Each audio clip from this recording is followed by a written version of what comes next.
So we are still in our series, Possessing God's Promises. And so what are the steps in possessing God's promises? Ato na siya nabasa. Naadiha, rise, take your journey, cross over River Arnon. It means to cross over enemy territory, right? And last Sunday, we talked about, look, I have given to your hand Sihon the Amorite. So we use the word or the English translation, which says, behold, I have given into your hand Sihon the Amorite, king of Heshbon, and his land. Muna siya atong studyhan last time, and we will be continuing, kaya wala na to siya nahuman last Sunday. So, if you want to review a lot of the truths nga naa dito, you can view sa atong YouTube channel and in our Facebook na di pa to siya ma-erase. Kay magpadayon ta sa atong study regarding what it means to behold. What does it mean to behold? Beholding what you have in Christ. What you have in Christ. Not what you have in your, like for example, for finances, not what you have in your bank accounts. Concerning health, not what you have according to the report of the doctor, but what you have in Christ. And what you have in Christ can be found in His Word. The promises of God that is intended for you are all here in this Word, in His Word. Amen.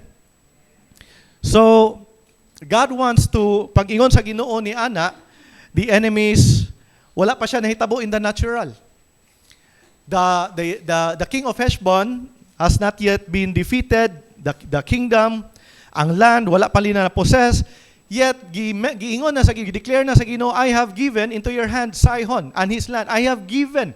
It is a done deal. No, because God wants them to see what He sees. God wants us to see what God sees beyond the natural. Because we are limited in seeing in the natural. Ang ato lagi makita, masabtan, unsa ra to makita in the natural. Unsa atong mabati, kung natay gibati nga sakit, diha ra tataman. But God sees that we are already healed. Amen.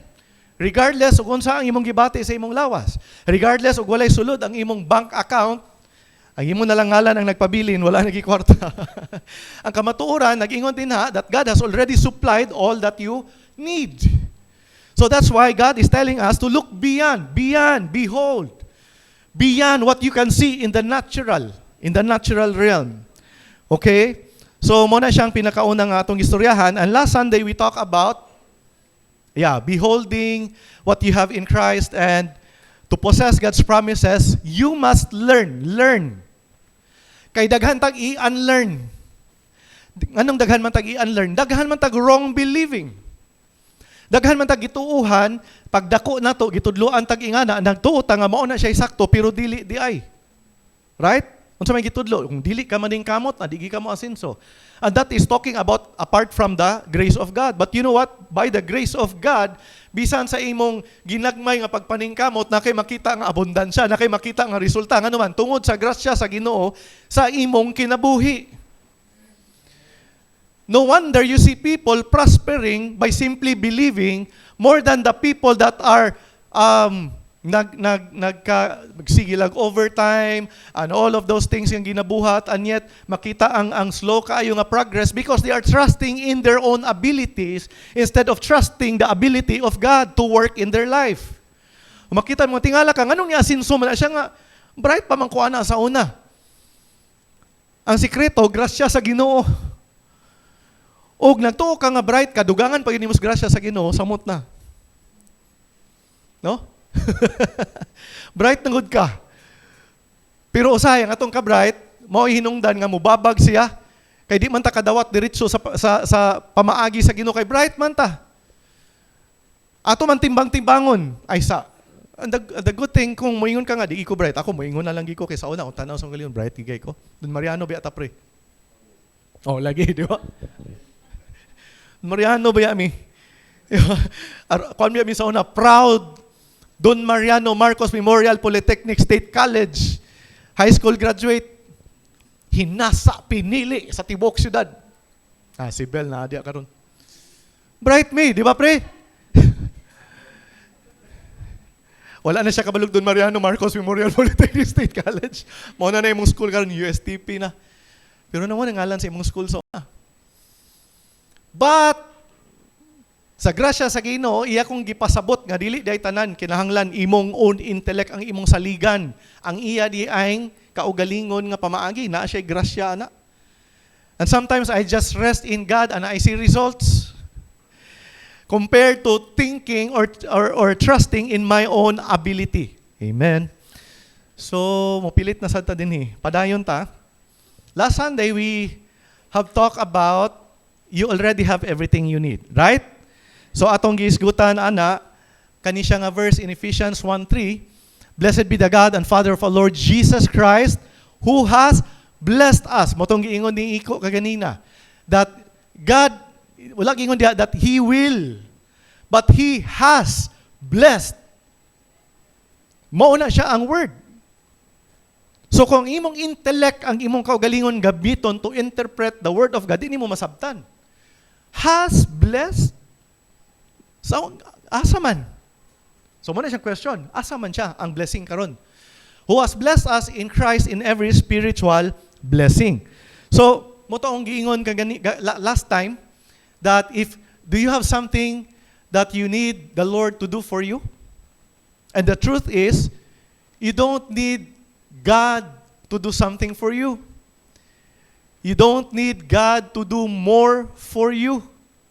What you need is a revelation of what you have in Christ. You need to have a revelation of who you are and what you have in Christ. Amen. Amen. So, regardless of what the natural facts are, the truth is that God has already given you whatever you need. Now, unsa may difference of facts and truth? So may difference sa facts and truth. Kana mga doctor's report, they are facts. Nagpa-lab test ka, na ay resulta nga nigawas, nakita nimo, uy, taas ang BP, taas ang cholesterol, taas ang sugar. They are facts. But there is a truth. Unsa man ang truth sa word sa Ginoo? You are healed. There is healing that's been made available sa imo. Ang atong buhaton is to believe that there is healing nga gi-provide sa Ginoo sa ato. Mo na siyang ang difference. Ang difference, facts can change. Ang truth, absolute. Ang truth sa promise sa Ginoo para sa imo, di na siya mausab. When you believe the word, the truth of God's word, the truth of God's word will change the facts of your circumstances. Iyang usbon kung unsa ang mga negative circumstances. Why? Because truth is absolute. Ang word sa Ginoo is truth. It's absolute. Walay lain nga mas labaw nga kamatuoran. Walay lain kamatuoran apart from the word of God. This is the only truth. This is the only truth. Even if people will say, we don't believe in God. We don't believe in your God. It doesn't matter if you believe or not. This will remain the absolute truth. Whether people would say, in fact, nag-ingon ang pulong that the time, mao na siya ang atong time karon. That the time will come that people will be lovers of themselves. Unsa may pasabot ana? Ang ilang kaugalingon intellect, opinion mo mo palabaw. They are no longer acknowledging the word of God. In fact, many believers in the US, Christians, professing Christians, may ang Bible is no longer relevant today. Ang Bible daw is sa una ra nga panahon. But naingon ang pulong sa Ginoo, Jesus is the same yesterday, today, and forever. I am God, I do not change. That means that the Word of God does not change. And the Word of God is still relevant for us today. Why? Because truth does not change, but your circumstances can change when you hold on to the truth of God's Word. Amen. Amen. Grabe. Amen, Pastor. Panalanginan ko sa akong istorya. I have to agree with myself. I have to agree with the word, with what God is saying. Di pwede nga di ko mag-amen anto. That was not in my notes. And I have to agree with what the Holy Spirit just said. Di ba? Gusto ko mo take note ito ba? Take note. Aminawan ako ito mawali. Ako yung take notes. Power kay to Lord. Thank you, Lord. Wala ninong ko ka-time. So, padayon ta. So, mo na siya ang kamatuoran, right? Regardless of the natural facts. The truth is, God has already given you whatever you need. Now, ang problema is ang ato laging knowledge. No? Our knowledge of Christ is deficient. Kulang. We are ignorant of the Word of God, ignorant of the promises of God. That's why ingon sa 2 Peter 1:3, as His divine power, and ato po ni siyang naisgutan last time, has given to us some things. Kita sayop, ako or ang word? Some things? Ano sa inyong nabasa diya? All. All things that pertains to life and godliness. Unsa man ang all things that pertain to life and godliness? Living a life, kani atong kinabuhi, living an abundant life, living an overcoming life. Wala nagsaad ang Ginoo of a storm-free life. Wala nagsaad ang Ginoo ana nga wala tay mga, in fact Jesus niingon nga in this world you will have troubles. But niingon siya, wala siya diha di undang. Ingon siya, but take good courage or take heart, I have overcome the world. And because we are in Christ, we also have overcome the world. Because we are in Christ. Amen. So everything that pertains to life, living the abundant life, living the victorious life, living a life that's filled with joy, living a life that's filled with peace, gihatag na sa Ginoo. And godliness, sa mga godliness, living a righteous life, the right way, the right kind of life, gitudlo na, gihatag na sa Ginoo sa ato. All we need to do today is to surrender our lives to the Lord and allow God to work in us. Lord, imo naman din ang gisupply. What I need to do right now is to surrender this life and allow you to work in this life for your glory and for your honor. Amen. How? Through the knowledge. Through the knowledge of Christ. That's why we do not know what we have because we do not know Jesus personally. Wala man gud tay personal relationship sa Ginoo. That's why we do not know what we have in Him. But it does not mean nga wala na gihatag sa Ginoo. Gihatag na sa Ginoo sa imo, you just don't know it because wala man kay personal relationship sa Ginoo. Amen? That is all of us. And we are a work in progress. Kita tanan mo progress sa atong relationship sa Ginoo. Sa hinay-hinay, iyang i-reveal ang iyang kaugalingon sa ato, ang iyang gugma sa ato, ang iyang grasya sa ato, ang iyang plano sa atong kinabuhi. Ang iyang purpose, ay ang destiny nga specific kaayo sa imong kinabuhi. As you continue to pursue His presence, you will discover His purpose and destiny sa imong kaugalingon nga kinabuhi. Amen?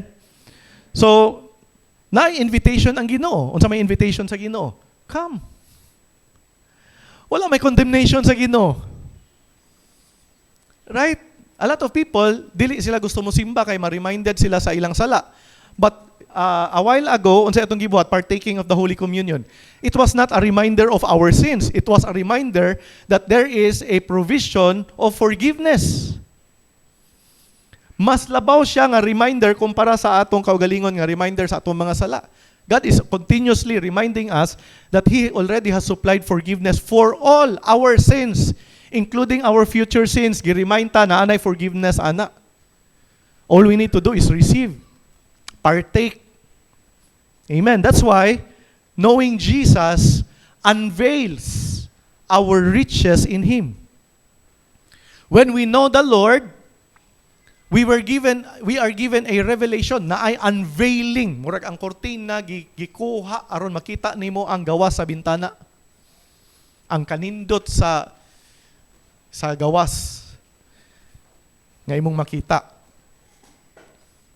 Knowing Jesus unveils our riches in Him.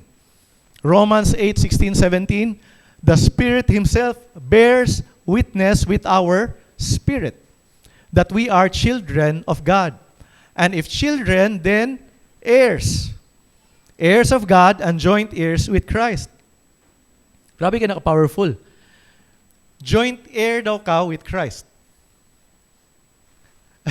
Can you receive that truth in your heart right now? That you are a joint heir with Christ? What does it mean to be a joint heir with Christ? Kung unsa ang kang Christ, imo. Kung unsa ang kang Christ, imo. Amen. If I have, ako as a father, if I have a lot of properties, kung unsa ang ako, mopod akong sa akong mga anak. Ila pod na. Tuuhi bo na, tuuhi nga, mudaghan pa akong properties. Amen. Inyo man na. Di ba? Joint heir, sila upat mo inherit anak. The same thing with our being a joint heir with Christ. Kung unsa ang nakang Christ, now, let me ask you this question. And Jesus right now is seated at the right hand of the Father. That's what the Word of God says. Jesus right now in heaven is seated at the right hand of the Father. Question, is Jesus accepted right now at the right hand of the Father? Is Jesus accepted by the Father right now in heaven? What's the answer? Yes. Then so are you. Because the Word of God says, as Jesus is, so are you in this world. As Jesus in heaven right now is, so are you in this world. Kung unsa daw siya dito, ikaw po diri sa kalibutan karon. Kung siya accepted dito sa right hand sa Ginoo, then you are also accepted karon diri sa kalibutan before the Father. Amen. Is He loved? Is He favored right now at the right hand of the Father? So are you. So are you. That's why muingon ko, the reason that we are not experiencing everything that God has for us because wala man ta kabaluan ang kamatuoran. And because we do not know, we don't know what to receive. When you don't know what you have, you will not know what to receive. Wala man kakabalo. Like if ever I have butang na lang na to, I have 10 million in my bank account. Nga ako na siyang gihatag sa mga anak. Nga ako mga anak, wala man kabalo. Amen, gid mo pirmi ana. Kay gamahanan ra ba ang pagtuo? Amen. No? And that time will come. Na ako'y 10 million sa bangko. Sige na sila katawa. Okay, saan sila nila pagbahin? Nagbahin na sila. Pagaling na. Nagbahin na sila una-una. That's also theirs. Pero ug wala sila kabalo nga ako na nang gisupply, then they will not know what to receive. The same thing with what we have in Christ. Naa na karon, but we don't know what to receive because we do not know that God has already given us everything that we need. Amen. As a child of God and a joint heir with Christ, you have the same unclouded favor that Jesus has. You have the same unclouded favor that Jesus has. That's why we have to step out in faith. Expect favor from the Lord day after day after day in your work, in your business, and everything that you are doing. For students, step out in faith every day and expect the favor of God to flow in your life. Amen, church? Now, Galatians 3:29.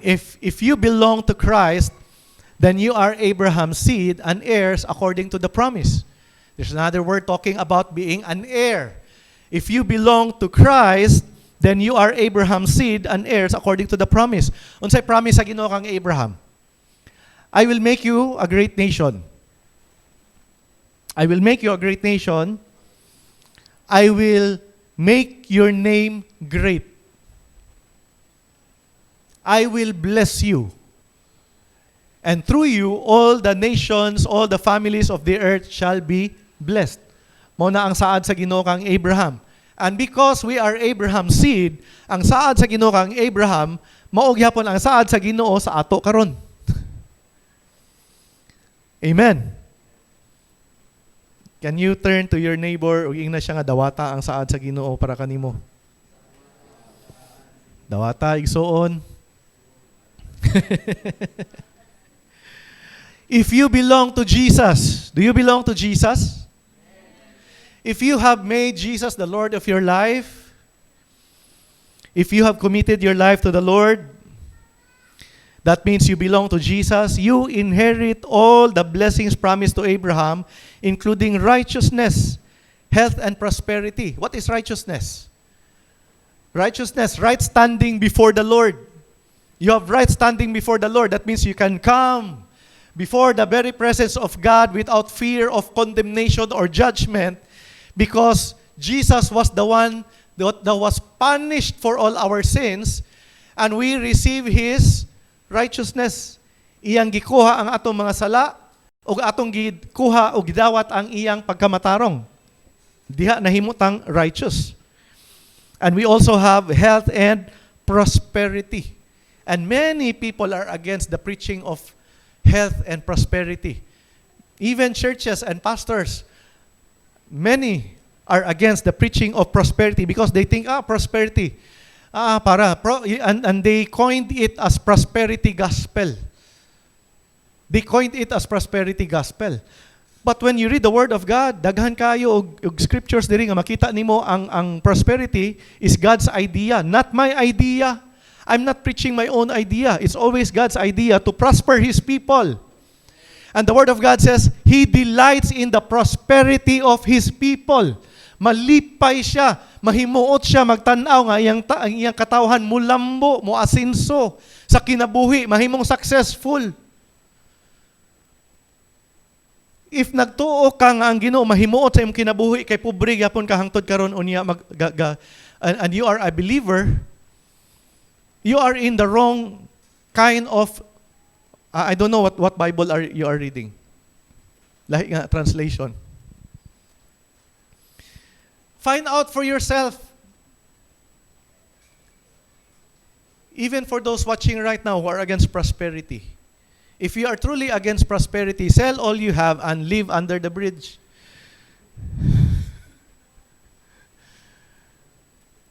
I met a pastor that's really against prosperity, and yet he has a business. And he told me, you can invite your friends here para mo prosper siya. He's against prosperity. I understand for those people who are against prosperity kabalo mo kay naamangud pud sila, we cannot blame all of them. Kay nasa experiences nga daghan kay pastors magwali about giving for their own benefit. If pastors would preach the word of God to gain, they are not preaching. They are manipulating. I preach so that you will benefit from the word of God. I preach the word of God so that you will benefit from this. I don't preach to manipulate all of you into giving me something. That's God's job description for me. Iyan ang trabaho to provide for all my needs. The reason that we are encouraging you to give is so that you will be a partner sa Ginoo sa iyang buhaton sa church. Amen. You are becoming a partner. When you give to this church, you are becoming a partner of God to what? To declare and preach the gospel to all people. So if you belong to Christ, you inherit all the blessings. Say all. All. Amen. Receive it by faith. With Jesus, God freely gave us all things. If you still have doubt that God will answer your prayer, no, klarohon ako unsa nga prayer ang tubagon sa Ginoo. The prayer that God will hear and God will answer is a prayer that aligns to His word. Align siya ba? Subay siya sa kabubuton sa Ginoo. Gamay lang ni siya nga example. Kay moyon ka nga gi-provide na day sa Ginoo tanan, prosperity, provision, gihatag na day sa Ginoo sa ako tanan. And ako lang ning ikuan nga example. Naay sa US, naay babae dito nga niingon siya nga kaning I claim that this man will be my husband. I believe by faith. Ako nituon kay nag-ingon ang word sa Ginoo that God has already given me all things, including this husband. Ang problema kay iyang gina-claim nga husband, minyo naman. Hala.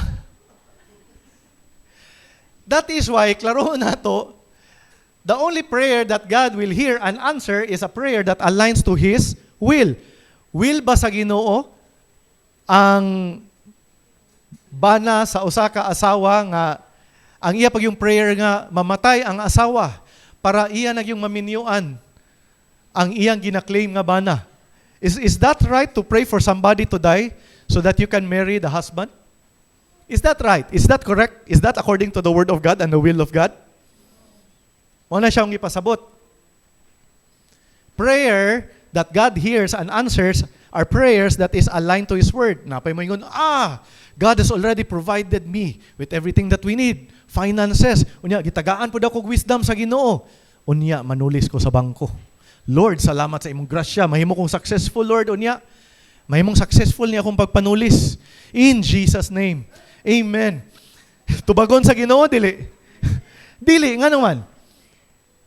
Walay labot sa pagpakamatay sa Ginoo ang pagpanulis. Amen. Lord, mutaya ko karon sa swertres, Lord God. Salamat kay Lord. 5, 3, 4, unsa man pila man ka numero? Rambol na yun, Lord. Lord, ako ning ampuan, Lord, nga motungan ni unya. Will God answer that prayer? No. That is by chance.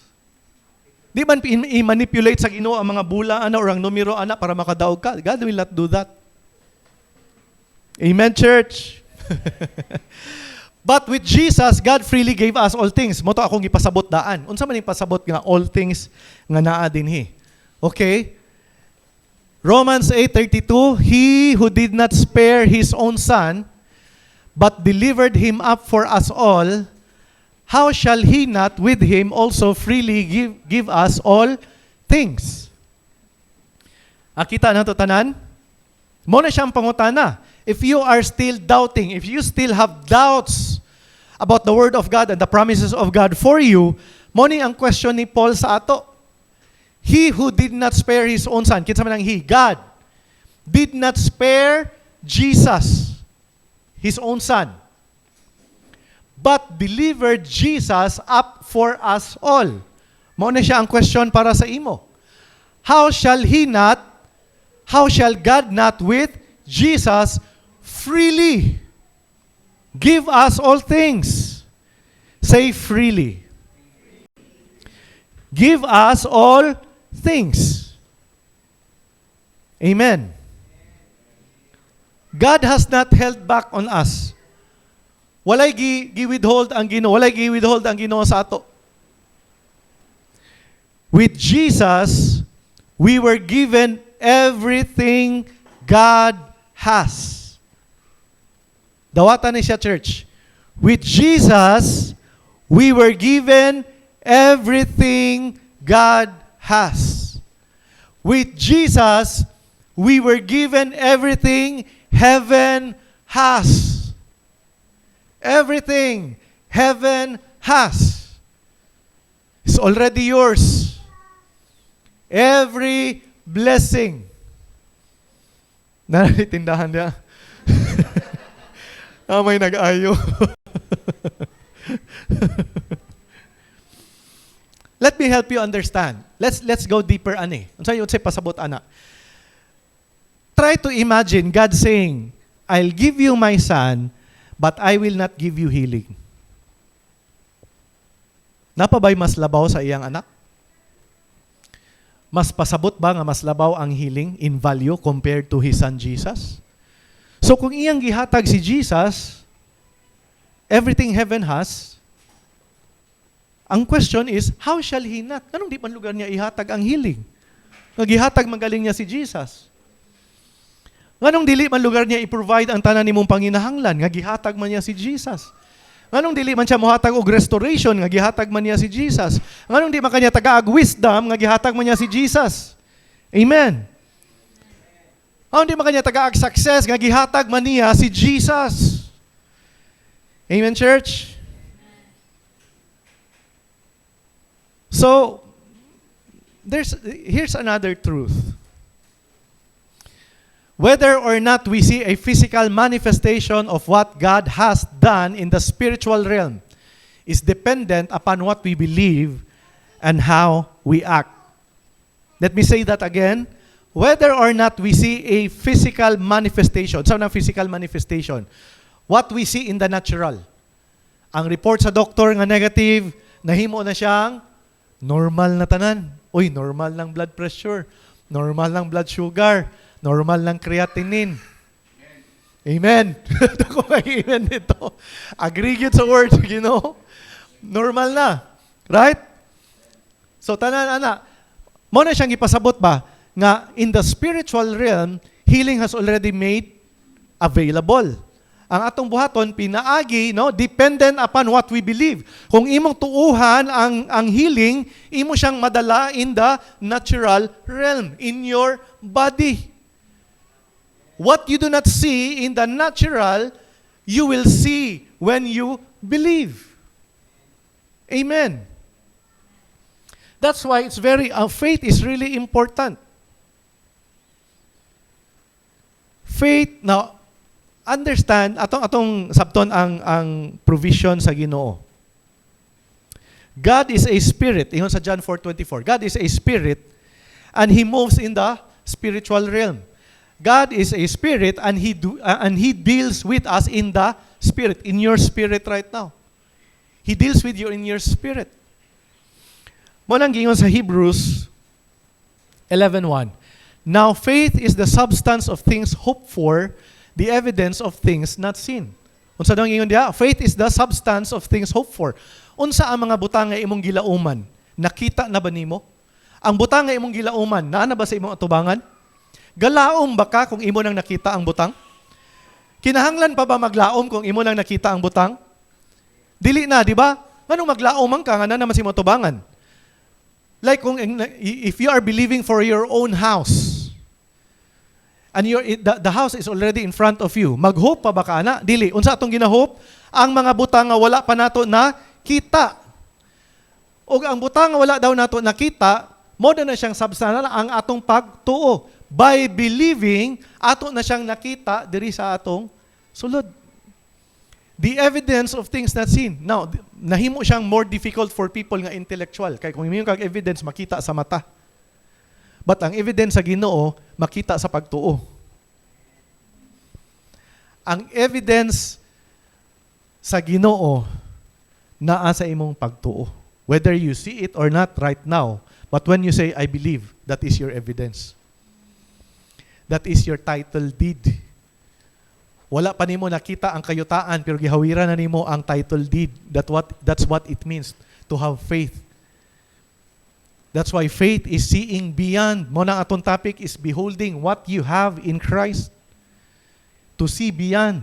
Faith is seeing beyond what you see in the natural. So, faith is believing that something is real in the unseen realm that you can see in the seen realm. Faith is believing that something is real in the unseen realm or the spiritual realm that you can see in the seen or the physical realm. This is a beautiful story. Ako lang na siyang ilaktod. Si Elisha, during this time, nasa lay kontra nga king. Ug unsa ang giplanuhan sa king, sa enemy? Unsa ilang giplanuhan sa tago, i-reveal sa Ginoo kang Elisha.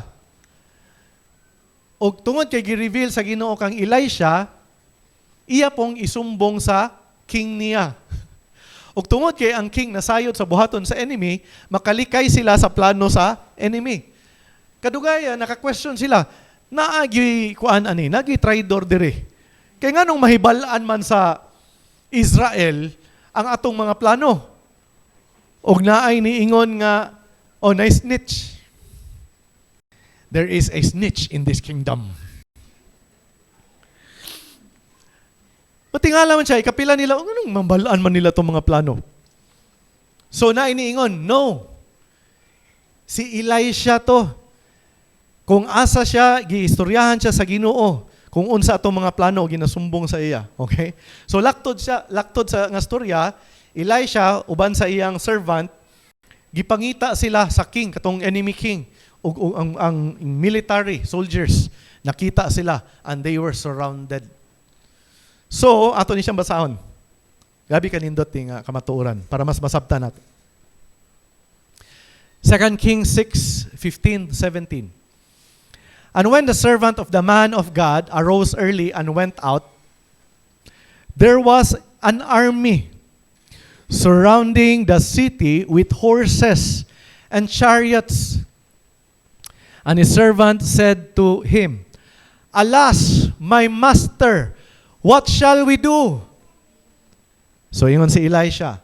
So he answered, Do not fear, for those who are with us are more than those who are with them.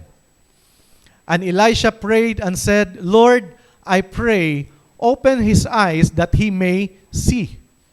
Then the Lord opened the eyes of the young man, and he saw, and behold, the mountain was full of horses and chariots of fire all around Elisha. Amen. Wala nila makita in the natural realm. That's why ang servant was worried, became fearful. Nakaingon siya, the city is now surrounded with horses and chariots. Atong enemy, we are surrounded. Master, we are surrounded. Unsa ang gingon ni Elisha? Na wala nag-ingon ang Bible nga nakita ni Elisha sa iyang kaugalingon mata. Wala gingon din na. But Elisha knew a greater reality. Unsa man? That in the physical realm, God has already provided what they will need during that time. So ang iyang prayer sa servant, Lord, unsa yang ingon? I pray, open his eyes that he may see. Do you know what? Mao ni siya dapat ang atong prayer karon. Lord, open my eyes that I may see what you have for me today. Amen? Ug unsa din na? Then the Lord opened the eyes of the young man. Unsa iya nakita? In the spiritual realm, angels in horses and chariots, greater in number. Greater in number. The servant was fearful. Yet Elisha, sa iyang understanding of God, there's nothing to worry. There's nothing to fear. And right now, child of God, I believe this is the word of the Lord for you. There's nothing to worry. There's nothing to fear. Open your eyes that you may see what you have in Him right now. Amen? In the spiritual realm, God has already provided everything that we need. Now, let me close with this truth. If there's one point of this entire message, kay grabe, daghan kay ito nga kamaturan ato nadunggan. If there's one message that I don't want you to forget today, is this. God has given us all the blessings heaven has. We don't need to beg or convince God to help us. We only need to learn how to receive by faith what God has already given to us. God has given healing. God has given prosperity. God has given peace. God has given joy. God has given you success. God has given you everything that you will ever need in this life. Amen.